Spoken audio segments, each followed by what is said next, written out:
Hello, my name's Harry Sword. I'm a writer from Cambridge in the UK, and I write for The Quietus, The Guardian, Record Collector, Vice, various other people. But I'm going to talk about my first book, Monolithic Undertow. Here it is. It tells the history of the drone throughout music, subculture and spirituality. I was originally going to write a history of doom metal. I was at a place in the Netherlands called Roadburn, watching a band called Bong Ripper, and I'd come out of the show. They do this incredibly powerful, heavy duty kind of instrumental doom, a fantastic band, and a friend of mine turned to me and said, hey, it was like the Wailing Wall in there, you know, and we'd just been standing there with 4,000 people kind of head banging slowly in perfect union, you know, and I thought, yeah, it really was, and that summed up everything I feel about that music, which is that it connects to something deep and true and ancient, and I wanted to tell that story.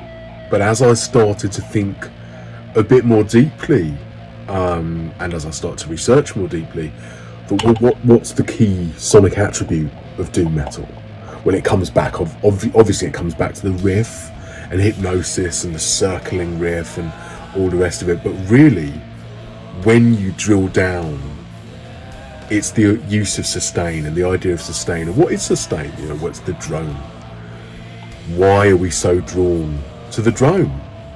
Why does every major religion have some deep, significant drone tradition?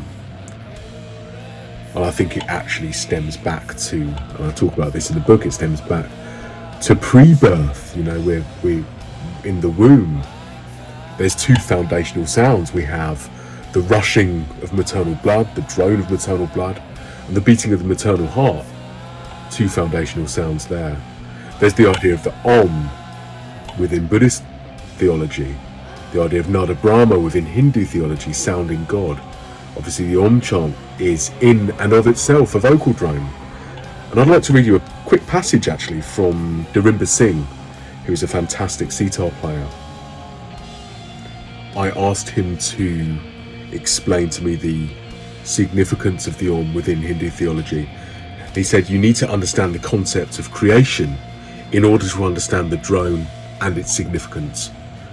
Indian thinking is rooted in the idea of the one manifested in the many, the totality of white light refracting into colours, colours refracting back into white light. That is the significance, non-duality. The whole of creation is the same thing. Om is the representation of the one. The whole bedrock of creation is in sound, the concept of Nada Brahma. So the book really took me on a fairly significant journey from Neolithic burial chambers in Malta to Lamont Young's dream house in New York City, to seeing Sunn in Amsterdam, talking to scientists, religious scholars, a huge number of musicians, and I've been blown away by the response. It was published in March in the UK, and it seems to have connected to people, which is brilliant.